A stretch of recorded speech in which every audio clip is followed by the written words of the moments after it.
आप सभी छात्रों का स्वागत है। तो छात्रों, आज की इस वीडियो में हम कक्षा 12वीं जो आपका विषय हिंदी है उसकी प्री बोर्ड परीक्षा 2022 का संपूर्ण हल देखने वाले हैं। जी हाँ छात्रों, इस वीडियो में हम फुल टू फुल सॉल्यूशन देखेंगे जिससे आप अपने प्री बोर्ड पेपर 2022 में, जो कि आपको आज मिल जाएगा स्कूल से, 100 में से 100 नंबर यानी कि 80 में से 80 नंबर लेके आओगे। ठीक है, तो जल्दी से जल्दी देख लो वीडियो, संपूर्ण हल करते हैं स्टार्ट।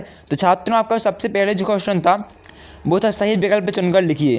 तो पहला क्वेश्चन था उषा का जादू टूटने का कारण है, तो यहाँ पर आपको उत्तर आएगा सूर्योदय। ठीक है। सेकेंड क्वेश्चन था आपका चौके के गीले होने का भावार्थ है, तो सेकेंड क्वेश्चन का उत्तर है वातावरण में नमी। तीसरा प्रश्न है आपका सिल्वर बेडिंग कहानी की मूल संवेदना है, तो इसका उत्तर है आपका पीढ़ी का अंतराल। चौथा है विज्ञान के किस क्षेत्र में काम कर रही भारत की संस्था है, जिसमें आपको उत्तर डालना है 3। पांचवा है विवाहानुभाव या व्यभिचारी संयोगत इस निष्पत्ति यह परिभाषा है, तो इसमें आपको उत्तर लिखना है आचार्य भारत मुनि की। ठीक है। इसके बाद आपका जो छठवां क्वेश्चन है बात का धनी होना मुहावरे का अर्थ है, तो आपके छठवें प्रश्न का उत्तर है जुबान का पक्का होना। ठीक है छात्रों, इसके बाद आपका जो अगला क्वेश्चन है वो रिक्त स्थान पे है। तो शिरीष के फूल के रचनाकार हजारी प्रसाद द्विवेदी हैं।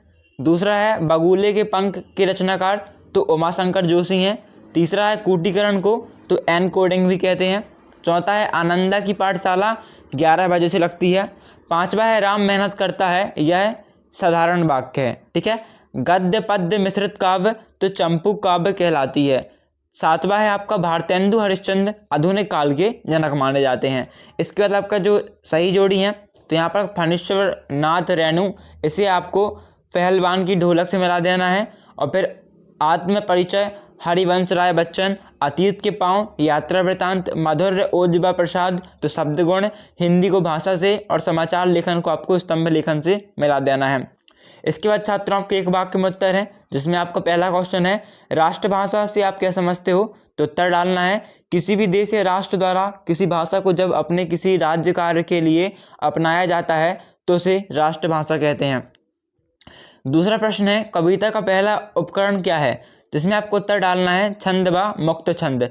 तीसरा है यशोधर बाबू ने मैट्रिक की परीक्षा किस स्कूल से पास की थी, तो उत्तर डालना है आपको अल्मोड़ा के रैमजे स्कूल से।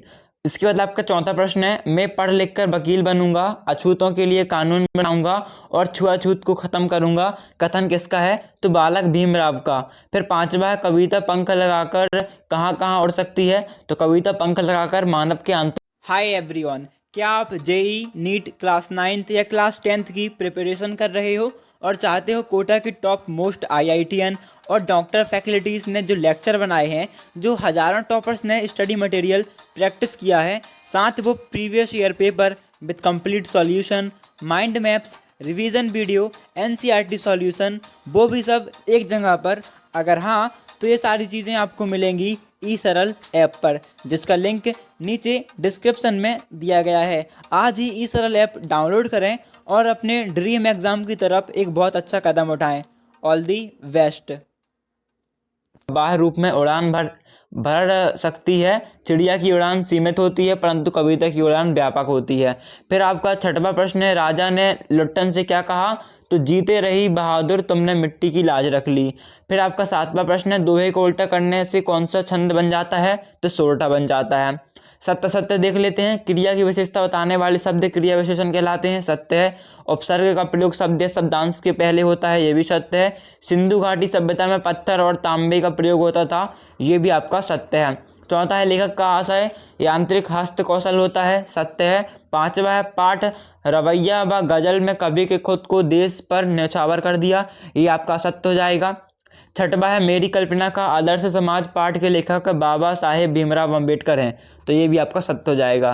फिर इसके बाद आपका क्वेश्चन नंबर 9 है भक्तिन अपना वास्तविक नाम लोगों से क्यों छुपाती थी, तो भक्तिन का वास्तविक नाम लक्ष्मीन अर्थात लक्ष्मी था, जिसका अर्थ है धन की देवी। लेकिन लक्ष्मी के पास धन बिल्कुल नहीं था, वह बहुत ही गरीब थी, इसलिए वह अपना वास्तविक नाम छुपाती थी। उसे यह नाम उसके घर वालों ने दिया होगा। भारतीय समाज में लड़की का पैदा होना वास्तव में लक्ष्मी का घर माना जाता है, इसलिए उसके जन्म लेने पर उसका नाम रख दिया। ठीक है। इसके बाद आपका 10वां प्रश्न है मोहनजोदड़ो की घर की कोई दो विशेषताएं लिखिए, घरों की दो विशेषताएं। तो आपका पहला उत्तर आ जाएगा मोहनजोदड़ो के घरों में आंगन होता था और इसके चारों तरफ कमरे बने होते थे। घर में ईंटों से बना अपना एक स्नानघर होता था जिसकी नालियां दीवार के माध्यम से सड़क की नालियों से जुड़ी होती थीं। इसके बाद आपका जो अगला क्वेश्चन है वो आपका 11वां प्रश्न है, बिंब क्या है? कविता में बिंब का क्या कार्य है? तो आपको उत्तर डालना है बिंब। हिंदी साहित्य में बिंब कविता की एक थैली है। बिंब का अर्थ है कविता को मूर्ति रूप प्रदान करना। काव्य में बिंब को यह शब्द चित्र माना जाता है जो कल्पना द्वारा केंद्रीय अनुभवों को आधार पर निर्मित होता है। आपका इसके बाद जो नेक्स्ट क्वेश्चन है ये हमने देख ही चुका, रुक जाइए।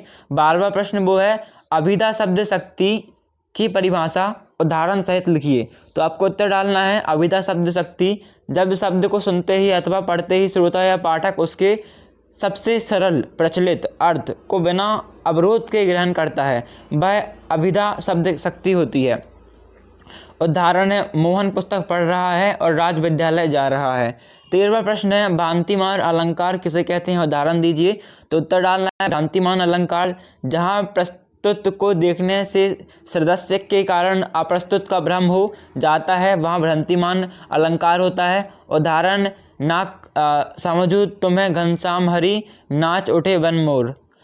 इसके बाद आपका 14 प्रश्न है, मुल्क बदल जाए पर वतन होता है का भाव पल्लवन कीजिए।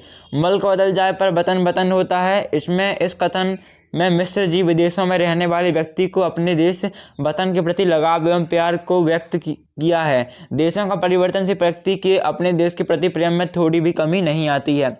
इसके बाद जो आपका 15वां प्रश्न है, निम्नलिखित वाक्यों को शुद्ध कीजिए। तनु को शुद्ध गाय का दूध पिलाओ। तो तनु को गाय का शुद्ध दूध पिलाओ।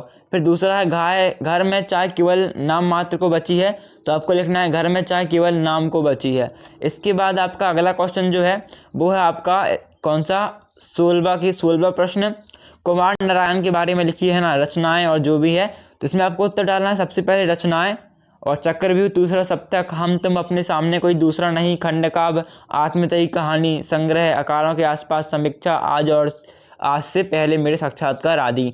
फिर भाषा शैली डालना है आपको संस्कृत, उत्तर भारत की स्थानीय बोलियां, फारसी, अरबी और इस्लामी भाषाओं के अलावा अंग्रेजों के बढ़ते वर्चस्व और उनकी भाषा द्वारा भारतीय सामाजिक संरचना के हर आयाम के लिए किए गए गहरे और औपनिवेशिक हस्तक्षेप में है। आधुनिक हिंदी साहित्य में जो भी है छात्र यहाँ तक आप लिख लीजिएगा वीडियो पॉज करके। फिर साहित्य में स्थान देख लीजिए, आपको 3rd पॉइंट डालना है और ये आपका उत्तर कंप्लीट हो गया। ठीक है, इसके बाद था आपका 17वां प्रश्न, वो हजारी प्रसाद द्विवेदी के बारे में लिखना था। तो इसमें सबसे पहले आपको लिखना है प्रमुख रचनाएं। इनकी रचनाएं निम्नलिखित हैं। निबंध संग्रह में अशोक के पूर्व, कल्पलता, विचार और वितर्क, कूटज, विचार प्रवाह, आलोक प्रवाह, प्राचीन भारत के कलात्मक विनोद। उपन्यास में बाण भट्ट की आत्मकथा।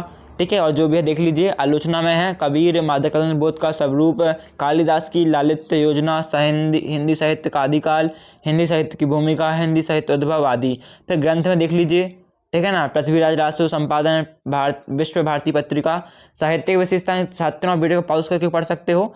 आचार्य हजारी प्रसाद द्विवेदी का साहित्य भारतवर्ष के सांस्कृतिक इतिहास को दर्शाता है, ये ज्ञान का बोध, और जो भी आप देख लीजिए। ठीक है, यहाँ पर और लिखना है आपको। इसके बाद फिर आपका 3रा पॉइंट है आचार्य हजारी प्रसाद द्विवेदी में भाषा शैली, आपको इतना और लिख लेना है। ठीक है, इसके बाद छात्र आपका जो 19वां प्रश्न है, सॉरी यहाँ पर आपका 18वां प्रश्न मिसिंग है शायद। तो देखो आपका जो 18वां प्रश्न है, मेरे सपनों का भारत 2022। तो आपको उत्तर डालना है 2000 भारत कोविड-19 नामक महामारी से मुक्त हो चुका होगा, मतलब खत्म होते होते आर्थिक प्रगति उच्चतम होगी, लोग आपस में मिलजुल कर रहेंगे, समाजवाद नहीं होगा, बेरोजगारी का स्तर कम होगा। ठीक है, फिर आपका इसके बाद जो यहाँ पर 19वां प्रश्न है, आप पठित गद्यांश को पढ़कर प्रश्नों के उत्तर दें। तो शीर्षक हो जाएगा आपका संस्कृति और मानव।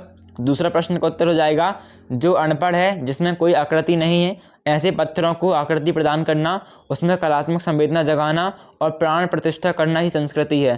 फिर तीसरा है व्यक्तित्व में विशेषता कब अर्थपूर्ण समझी जाती है। तो व्यक्तित्व में विशेषता साध्य में साधन दोनों ही रूपों में अर्थपूर्ण समझी जाती है। इसके बाद आपका 20वां प्रश्न है, मैं निज खालिस्तान के लिए करता हूँ। तो आपका 20वां में संदर्भ आएगा, उपरोक्त पंक्तियाँ हरिवंश राय बच्चन द्वारा रचित आत्मपरिचय से ली गई हैं। प्रसंग, प्रस्तुत पद्यांश में कवि अपनी प्रेमिका को प्रेम में उससे मिलन के लिए अपनी बेचैनी को प्रकट करते हैं। फिर व्याख्या लिखनी है, कवि कहते हैं कि मैं जवानी का पागलपन लिए अपनी प्रेमिका से मिलने के लिए बेचैन इधर उधर सर्वत्र घूमता रहता हूँ। मेरी दीवानगी मुझे निराशा से भर देती है। मैं वियोग के कारण रहता हूँ। मेरे मन में प्रेमिका की मधुर यादें समाई हुई हैं, जिसे याद करके मेरा मन अंदर ही अंदर रोता है, परंतु मैं बाहर से दुनिया वालों को सामने हंसता रहता हूँ। यह मेरी व्यवस्था है। फिर आपका 21वां प्रश्न है, मैं प्रया क्या करूँगी। इसमें आपको संदर्भ डालना है। देखो आपको जो डालना है इस टाइप से लिख लीजिएगा आप, ठीक है। संदर्भ है, प्रसंग अंतिम समय के बारे में सोचती हुई कहती है कि महादेवी वर्मा सोचती हैं कि जब ऐसा अंतिम बुलावा आएगा, अर्थात अंतिम समय आएगा, ऐसा बुलावा जहां आने जाने के लिए ना तो धोती साफ करने की आवश्यकता होगी और ना ही किसी प्रकार का सामान बांधने या रखने की। ऐसे समय में चाहते हुए भी भक्तिन को जाने से नहीं रोक पाऊंगी और ना ही वह चाहकर भी रोक पाएगी। अंतिम विदा अर्थात देह छोड़ने के समय भक्तिन क्या करेगी और मैं क्या करूँगी। मैं तो उसे अंतिम समय विदा नहीं दे पाऊंगी, ठीक है। इसके बाद 22वां प्रश्न है, अपने जिले के जिलाध्यक्ष महोदय को ध्वनि विस्तारक यंत्र लाउड स्पीकर पर रोक लगाने हेतु आवेदन पत्र लिखें। तो उत्तर डालना है सेवा में जिलाध्यक्ष महोदय, भोपाल मध्य प्रदेश, और जहाँ से भी आप रहते हो, ठीक है, वहाँ पर आप नाम डाल दीजिए। सागर से तो सागर का, जहाँ भी आप रहते हो, है ना, रीवा सतना, जहाँ भी रहते हो आप वहाँ डाल दीजिए मध्य प्रदेश। वैसे लाउड स्पीकर पर प्रतिबंध लगाने हेतु महोदय, विनय नम्र निवेदन है कि आजकल बोर्ड परीक्षाएं चल रही हैं। हम सभी अपनी अपनी परीक्षा की तैयारी में अध्ययनरत हैं, परंतु शहर में जोर जोर की आवाज़ में लाउड स्पीकर बजते रहते हैं, जिससे हम अध्ययन में केंद्रित नहीं कर पाते। कृपया शहर में परीक्षा अवधि में लाउड स्पीकर पर प्रतिबंध हमारी सहायता करने पर कष्ट करें। हमें आपके लिए बहुत आभारी रहेंगे। धन्यवाद। प्रार्थी सर्व विद्यार्थी, जो भी आपका नाम हो यहाँ पर डाल दीजिएगा। सर्व विद्यार्थी की जगह पर शासकीय जो भी आपके स्कूल का नाम हो और दिनांक, ठीक है छात्रों। तो आई होप आपको वीडियो अच्छी लगी होगी। यदि आपको वीडियो अच्छी लगती है तो वीडियो को लाइक करना, शेयर करना और चैनल को सब्सक्राइब करना। मिलते हैं अगली वीडियो में। साथ ही आपको PDF चाहिए तो PDF मेरा टेलीग्राम पर, link in description. Thanks for watching.